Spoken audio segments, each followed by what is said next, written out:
चलो बच्चों, तो जैसा कि आपको पता था कि हम लोग अभी पढ़ रहे थे जो टॉपिक, उसका मैं नाम जरा बोल दूं। चैप्टर नंबर 1 पढ़ रहे थे हम लोग। तो बताइए इसका नाम क्या था? वैद्युत क्षेत्र एवं जा ए वैद्युत आवेश ना था पहले।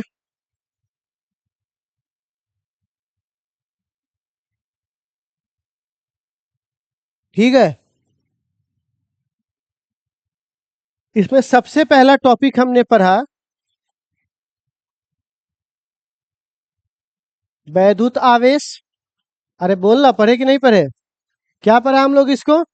वैद्युत आवेश। दूसरा बोलिए टॉपिक क्या था? क्या था? बोलो, समझने में इसको दिक्कत? तीसरा बोलो। तीसरा का नाम है वैद्युत क्षेत्र। अब चौथा का नाम है वैद्युत क्षेत्र रेखा। पांचवा का नाम था वैद्युत द्विध्रुव। याद आया? और इस सब से निपट गए। अब हमारे पास अगला का बारी है, जिसको हम लोग बोलते हैं वैद्युत फ्लक्स।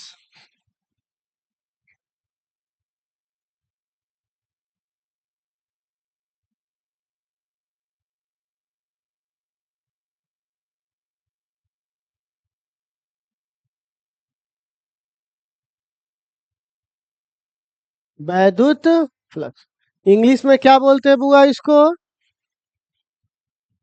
Electric flux. सूचित किससे करते हैं बुआ? फाई से। तो आज हमारी पूरी चर्चा किस पे होनी चाहिए बाबू? आप देखिएगा, छोटी, समझ में आ जाएगा। यहाँ से कहीं कोई समस्या नहीं है। यहाँ तक तो थोड़ा सा दिक्कत हो रहा था क्योंकि एक दूसरे से जुड़ा हुआ था, बट ये नया टॉपिक है, आपको समझ में आ जाएगा। ठीक है, तो प्यारे बच्चों, आज का हमारा टॉपिक क्या है बुआ? अच्छा, आप लोग फ्लक्स का नाम सुने हैं कभी? आप लोग केमिस्ट्री के लैब में सुनते होइएगा, ये वो बीकर है, फ्लक्स है। इस टाइप का शेप का नहीं होता है बीकर, जिसमें पानी रखता है, परख नली, बीकर, उसको फ्लक्स कहते हैं। क्या कहते हैं बुआ? अब होता क्या है, तो फ्लक्स के अंदर क्या होता है, चारों ओर तो सतह रहता है, जिस सतह में तुम पानी रख सकते हो, तो सतह है। तो उसी प्रकार फ्लक्स कहता है कि देखो भाई, जैसे मान के चलो एक चार्ज है, ठीक है, एक प्लस चार्ज है, तो यहां से लाइन निकला, ठीक है, एगो एरिया, एगो एरिया। बताइए दोनों एरिया बराबर है कि नहीं बराबर है? दोनों एरिया बराबर है कि नहीं बराबर है? बराबर है। ध्यान तो सुनना, मैं जो समझाना चाह रहा हूं। हालांकि वरना हम परिभाषा हम भी मार सकते हैं। दिए गए क्षेत्रफल से गुजरने वाली रेखा को वैद्युत फ्लक्स कहते हैं। 3 बार हटवा देंगे, दिए हुए क्षेत्रफल से दिए हुए। लेकिन उससे क्या समझ में आ गया आपको, बताइए? तो समझने के लिए लेक्चर चाहिए ना हमको। तो लेक्चर क्या है, सुनिए। इससे 2 गो रेखा निकल रही है, लेकिन इससे क्या गो रेखा निकल रही है? एगो। तो एगो रेखा निकल रही है, तो ये कमजोर हुआ, और ये क्या हुआ? आपको नहीं लग रहा है कि कहां पे क्षेत्र मजबूत होगा? पास वाले में, और दूर में क्या होगा? कमजोर। तो इसी बात को हम दूसरे तरीके से बोल रहे हैं कि यहाँ पे लाइन कम गुजर रहा है, यहाँ पे लाइन। तो हम अब इसी चीज को लाइन से समझ रहे हैं। किससे समझ रहे हैं बुआ? लाइन से। अब क्या कहता है ये, ठीक है, दिए गए क्षेत्रफल से दिए गए गुजरने वाली वैद्युत क्षेत्र रेखा को क्या बोलेंगे बुआ? और वैद्युत क्षेत्र रेखा लंबवत गुजरे, कैसे गुजरे बुआ? लंबवत। उसको क्या बोलेंगे हम लोग? इतना बात समझ में आया? फिर से मैं क्या बोल रहा हूँ, क्या बोलूंगा बुआ? दिए गए क्षेत्रफल से गुजरने वाले वैद्युत, लंबवत गुजरने वाली वैद्युत क्षेत्र रेखा को क्या बोलेंगे बुआ? 2 नंबर में आता है, याद हो जाएगा आप लोगों से। चलिए लिखिए तो परिभाषा,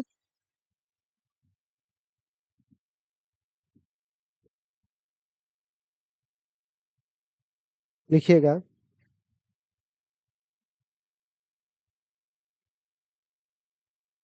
पूछिएगा।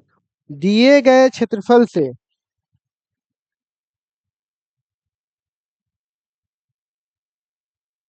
दिए गए क्षेत्रफल से लंबवत गुजरने वाली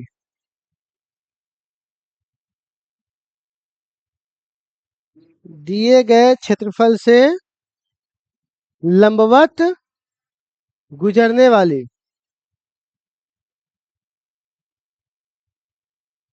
दिए गए क्षेत्रफल से लंबवत गुजरने वाली वैद्युत क्षेत्र रेखा को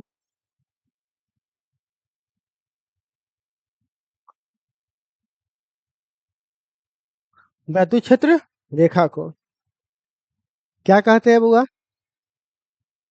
कौन सा फ्लक्स? वैद्युत फ्लक्स कहते हैं। कौन सा फ्लक्स बुआ?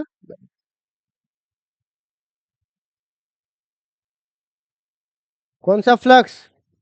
वैद्युत फ्लक्स कहते हैं। ठीक है, अब चलिए लिखिएगा। इसे फाई द्वारा सूचित किया जाता है। किसके द्वारा बच्चे लोग? फाई। तो लिखिएगा, इसे फाई द्वारा सूचित किया जाता है।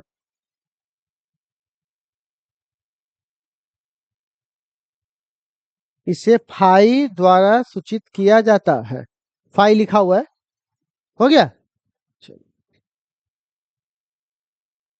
अब प्यारे बच्चों, इसका फॉर्मूला हम चाहे तो डायरेक्ट लिखा सकते हैं, लेकिन मैं चाहता हूं पहले समझ के लिखो। देखो बउआ, वैद्युत क्षेत्र रेखा यहां से गुजर रही है। आप सपोज कीजिए मेरे पास एक पन्ना है, ठीक है।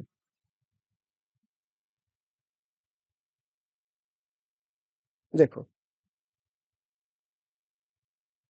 ये है, ठीक है, ऐसे है।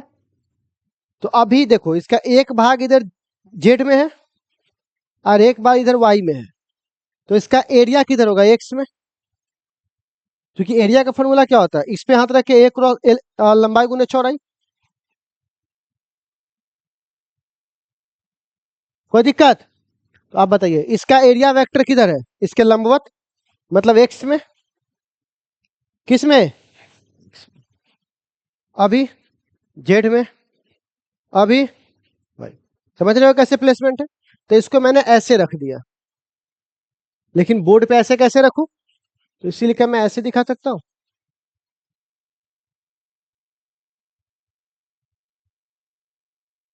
तो बताओ इसका एरिया वेक्टर किधर होगा प्यारे बच्चों?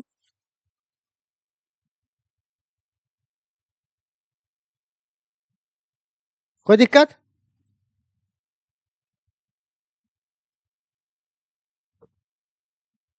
अब एरिया वेक्टर कैसे हो जाएगा? थोड़ा सा टेढ़ा हो जाएगा। तो एरिया तो हमेशा लंबवत होना चाहिए।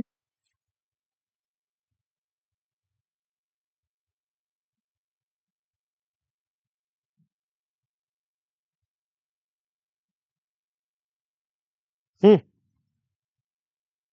कोई दिक्कत? ऐसे कर दूंगा तो ऊपर।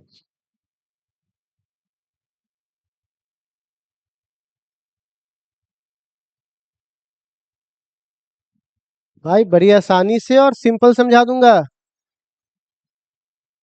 ठीक है। अब वैद्युत क्षेत्र कैसे गुजर रहा है?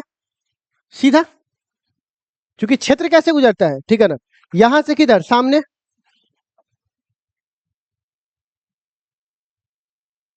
एक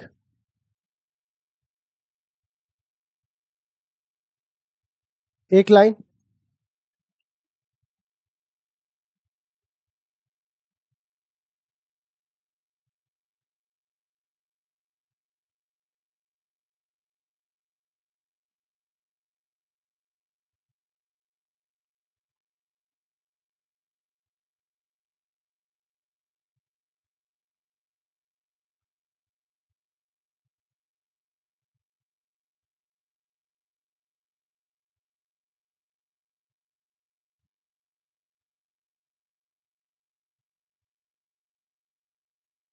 ठीक है। अब बताओ सबसे अधिक लाइन किससे गुजरा है? पहले वाले से, दूसरे वाले से, या तीसरे वाले से? इस किससे गुजरा है? सबसे अधिक लाइन किससे गुजरा है? पहला वाला से। हम ऐसे खड़े रहेंगे, तीर चल रहा है, जैसे मान के चलो कोई आदमी गोली चला रहा है,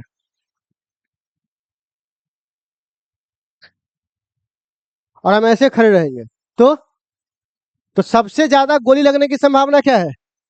ऐसे सबसे अधिक गोली लगेगा, ठीक, क्योंकि यहाँ पर गोली क्या चल रहा है? गोली मतलब क्या? वैद्युत क्षेत्र। गोली मतलब क्या? वैद्युत क्षेत्र। अच्छा, अब अब मान के चलो, अब मान के चलो थोड़ा सा झुक जाएंगे तो ऐसे थोड़ा सा कम लगेगा, ठीक। तो सबसे अधिक यहाँ पर फाई का मान आपको मैक्सिमम मिला कि नहीं मिला? बोलिए। अच्छा, और सबसे कम? सब लोग अपने माथे पे हाथ रख के नीचे झुक जाइए, लेट जाइए सब लोग। बैंक जब लूटने आता है तो क्या करता है? वो इस तरह को हाथ में बंदूक रख लेगा, एक हाथ में ये बंदूक रख लेगा। ए मैनेजर, बाकी लोग हैं, जितने भी लोग हैं, सारे लोग क्या करो, माथे पे हाथ रख के झुक जाओ, सो जाओ सब लोग। क्यों? क्योंकि सबसे अधिक गोली लगने की संभावना कब होती है? जब वो खड़ा रहता है, सो जाता है तो सबसे कम, ठीक है ना? गोली खत्म हो गया लगता है। कोई बात नहीं, ठीक है, सिस्टम है भाई, ठीक है। गोली लूट रहा है, अब लूटने के बाद कैसे निकल जाएंगे हम लोग यहाँ से? प्लेन से। अब मारेगा तो एक मिसाइल मारेंगे, बस इलाका साफ, ठीक है। इसीलिए पीछा नहीं कर सकता हम लोगों का। चलिए, है बाइक किया है ना, धूम मचा ले। मेरा वाला बाइक है ना बउआ, तो इसका सबसे मिनिमम होगा ना? इसका सबसे क्या होगा? तो आप बताइए फ्लक्स का फॉर्मूला कैसे निकलेगा? यहां से देखिए, तो जितना अधिक लाइन गुजरेगा उतना ज्यादा हमारे पास फ्लक्स आएगा। 4 लाइन, 10 लाइन, 20 लाइन, तो मतलब ई का मान जितना अधिक होगा, उसके बाद पानी बह रहा है और ज्यादा लाइन गुजारना है, जैसे गोली चल रहा है और ज्यादा गोली लगना चाहिए, तो मोटका आदमी को लेगा, ज्यादा गोली रोक लेगा। एरिया जितना बड़ा, फ्लक्स उतना, लाइन उतना अधिक गुजरेगा। एरिया जितना पीछे का मोटाई से हमको मतलब, हमको सिर्फ इसके एरिया से मतलब है। तो आप बताइए प्यारे बच्चों, यहाँ पर और किस पे डिपेंड करेगा? एरिया। समझे? एरिया ज्यादा तो फ्लक्स भी। एक सवाल मैं आपसे पूछूं, बोलो। अच्छा, वैद्युत क्षेत्र किधर है? इस तरफ, और एरिया भी इस तरफ। तो आपको नहीं लग रहा है कि थीटा बराबर 0 डिग्री है? और यहाँ थीटा बराबर 90 डिग्री है कि नहीं है? हमको सो बताइए, बोलना। क्यों 90 है? और एक सवाल मैं आपसे पूछूं, साइन 0 डिग्री का मान 1 होता है और 90 डिग्री का मान 0 होता है। साइन 0, अच्छा, सॉरी सॉरी सॉरी सॉरी, है ना? और कॉस के लिए देखो तो साइन थीटा एंगल बढ़ने के साथ अपने वैल्यू को बढ़ाता है, और कॉस थीटा एंगल बढ़ने के साथ अपने वैल्यू को। तो आप बताओ, ये 0 से कहां पहुंचा? तो एंगल बढ़ रहा है कि नहीं बढ़ रहा है? लेकिन वैल्यू मैक्सिमम से कहां पहुंच गया? मिनिमम। तो वैल्यू क्या हो रहा है? बताओ कौन से थीटा का इस्तेमाल करें? साइन की कॉस? साइन का कैसे इस्तेमाल कर सकते हो? थीटा बढ़ रहा है तो वैल्यू कहां बढ़ रहा है? तो कौन सा थीटा इस्तेमाल करें? कॉस क्यों इस्तेमाल करेंगे? क्योंकि एंगल बढ़ने के साथ वैल्यू क्या कर रहा है? घटा रहा है, तो इसीलिए कौन सा थीटा। आप समझे फॉर्मूला क्या होता है इसका? ई ए कॉस थीटा। इतना करने की क्या जरूरत थी? हम सीधे लिख के 3-4 बार चिल्ला देते, हो जाता, काम खत्म हो जाता। लेकिन समझ में और चिल्लाने में फर्क ना है, हैं? जब 30 दिन पढ़ाइएगा बेसिक, और तब करिएगा कि तो कहाँ इतना समय मिलेगा ये सब डिस्कस करने के लिए। इसीलिए ध्यान से समझिए। तो अब हम आपसे एक सवाल पूछे, ई को क्या बोलते हैं? तो बताओ तो इसका मैक्सिमम मान क्या होगा? cos 0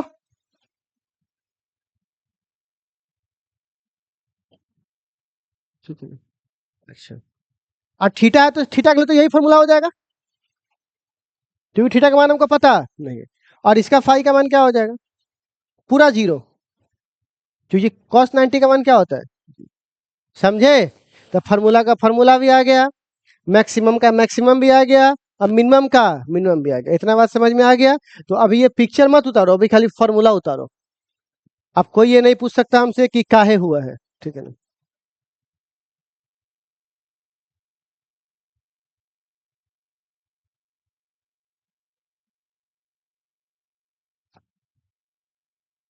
hello hello hello hello mike testing.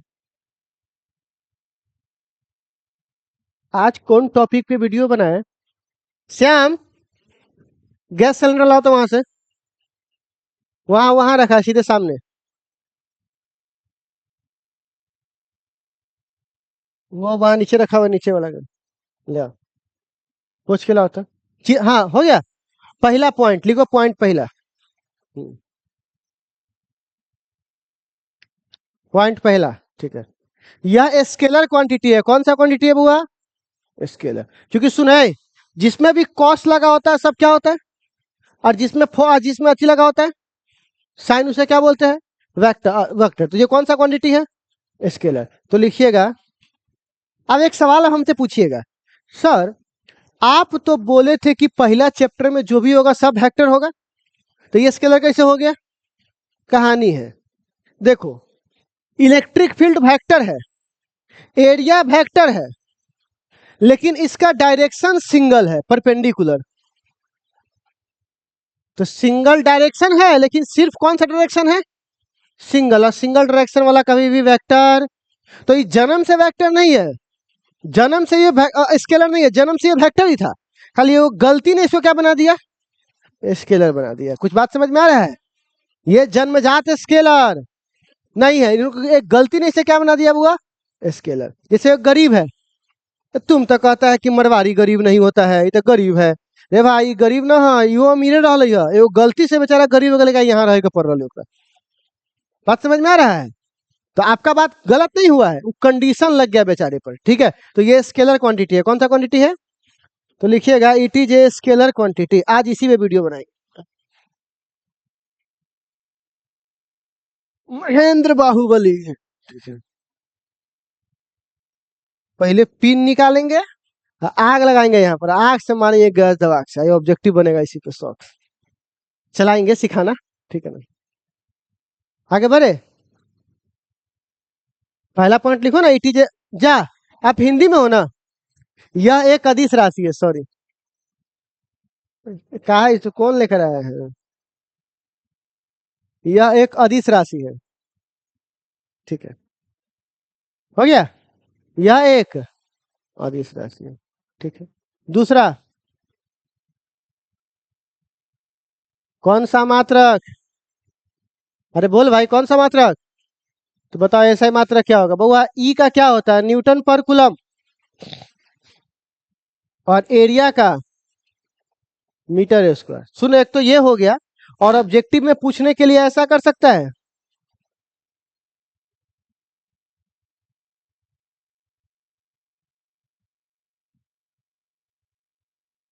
Newton गुने मीटर को जूल कहते हैं,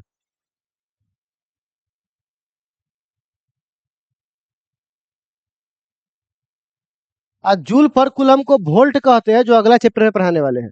लेकिन एक बार लिख लो, फिर वहां डिस्कस कर लेंगे, ठीक है ना। तो ऑब्जेक्टिव में आपसे ये भी तो पूछ सकता है कि वैद्युत फ्लक्स का ऐसा ही मात्रक क्या है, तो क्या बोलिएगा, एक तो ये होता है, और दूसरा और क्या हो सकता है, वोल्ट गुने मीटर। उतार लो,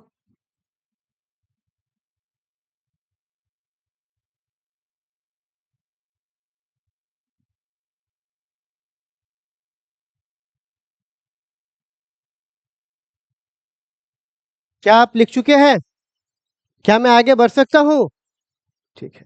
अब इसका लिखना है डायमेंशन, कौन सा सन,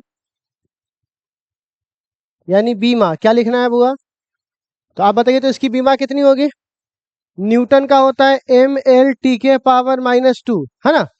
और कूलम्ब का होता है बुआ AT, चार्ज का, सीधे लिखते हैं। अब बताओ, वैद्युत क्षेत्र फॉर्मूला क्या है, ई, तो वैद्युत क्षेत्र की बीमा कितनी होती है, याद है, और ए मतलब एरिया, और कॉस थीटा का कुछ भी बीमा नहीं होता। तो क्या फॉर्मूला हो जाएगा बीमा, एम एल के पावर 3, है ना। उतार लीजिए बीमा इसकी।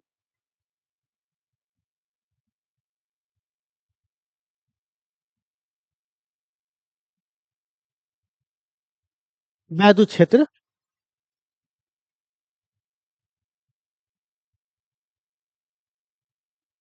हो गया। अच्छा एक सवाल आपसे पूछो, एक सवाल पूछो, क्या नहीं लिखे, नहीं लिखे थे अभी तक?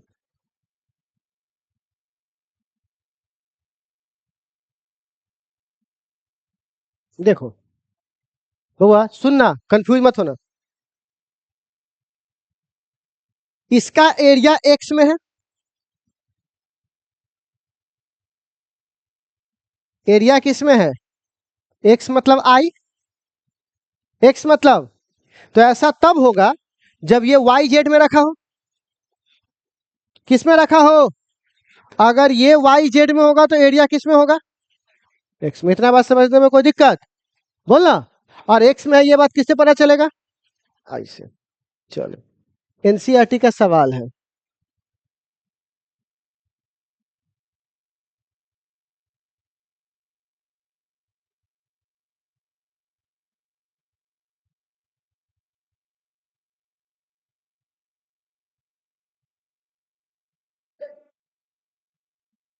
चलिए इस बुक निकालिए आप लोग।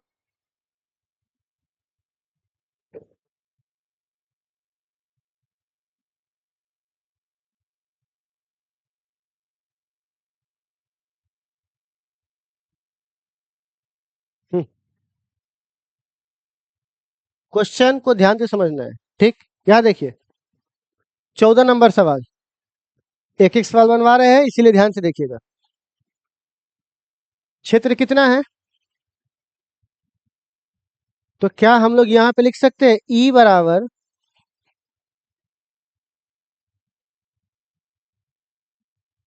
दिशा क्या है इसका, आई मतलब एक्स। अच्छा अच्छा, आप देखो वर्ग की भुजा क्या है, तो बताओ एरिया कैसे निकलेगा इसका। वर्ग की भुजा नहीं पता है आपको, वर्ग का क्षेत्रफल कितना होता है, भुजा का स्क्वायर। तो आप बताइए इसका ए का मान कितना है, 10 सेंटीमीटर। तो आप सेंटीमीटर को मीटर से बदलेंगे तो 100 से भाग नहीं देना पड़ेगा, बोला। और स्क्वायर पहले से है, और 10 को 2 बार, बोलिए। इसमें कोई हम फिजिक्स लगाए हैं, कोई एक्स्ट्रा फिजिक्स? अच्छा अभी तक मैंने किसका मान दिया, हम दिया या क्वेश्चन में दिया था? अच्छा ए का मान हम निकाले भुजा स्क्वायर, ये तो बच्चा 8वें का लक्ष्य में निकाल सकता है, भुजा का मान दिया तो भुजा स्क्वायर। अच्छा अब ए में क्या कह रहा है, कौन प्लेन, तो ए किस में होगा देखिए तो,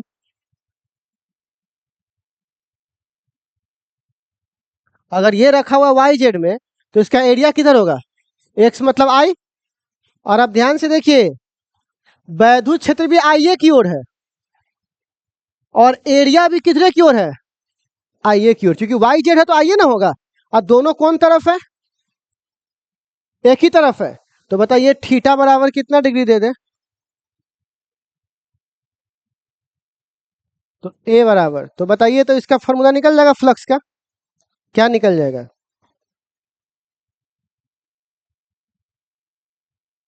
निकाल सकते हैं कि नहीं निकाल सकते, बताइए ना हमको खाली इतना, आप लोग निकाल सकते हैं। अच्छा बी में देखिए तो फ्लक्स कितना होगा यदि कितना डिग्री हो जाए, तो यही सवाल रहेगा। अब खाली बस सब कुछ वही रहेगा, खाली थीटा की जगह कितना डिग्री हो जाएगा, जबकि पहले कितना डिग्री था, तो क्या नहीं निकल जाएगा मान, बोलिए। तो क्या ये सवाल आपको भारी लग रहा है एनसीईआरटी का, दुख भरे दिन बीते, है ना। वो कूलम का नियम मत समझो, ये सब क्या किया है आपको पता है, बेसिक मैथमेटिक्स के नाम पे यहाँ तक ले आया है। और आप सीधे क्या करेगा सब, साइंस से निकल जाए, क्योंकि टाइम तो वहां पास हो चुका है ना, है ना। आप बताइए क्या आपको कहीं भी बेसिक मैथमेटिक्स की ऐसी जरूरत पड़ी जिसको एकदम पढ़ के आना चाहिए था आपको पहले से, सब हम लोग यहीं पे पढ़ रहे हैं कि नहीं पढ़ रहे, जो जरूरत पड़ेगा उसी से मैं पढ़ लेंगे। इसमें कौन सी मैथ ऐसा लगा है कि नहीं पहले आपको हम कोऑर्डिनेट सिस्टम पढ़ाएंगे, एक्स वाई आई पढ़ाएंगे, बताइए तो कितना पढ़ेंगे तो काम चलेगा? यहीं पे नहीं जानेंगे क्या ये सब चीज? तो आप बताइए क्या ये सवाल घर से बना के ला सकते हैं आप लोग 14 नंबर? बोलना कोई दिक्कत? तो चलिए इस 14 नंबर सवाल को अपने एनसीईआरटी में घर पे स्थान दे दीजिएगा। और इससे पहले और बन जाएगा ना ये वाला, कॉन्फिडेंस है ना? ओके। और प्यारे बच्चों आप लोग क्या कीजिएगा, इसको उतार लीजिए पॉइंट में। इस चित्र को नहीं उतारिएगा, महत्तम कितना और न्यूनतम कितना है ऑब्जेक्टिव में आता है, ठीक है ना? चित्र को उतार लीजिए, उतार लीजिए, ठीक है। आ, कौन? नहीं नहीं नहीं नहीं नहीं, सवाल पूछेगा तो सिर्फ परिभाषा सुन लो, परिभाषा, फार्मूला, एसआई मात्रक, बीमा और सदिश है कि अदिश, बस इतना बात लिखना होता है, ठीक है। चलिए तो हटा दें आप इसको।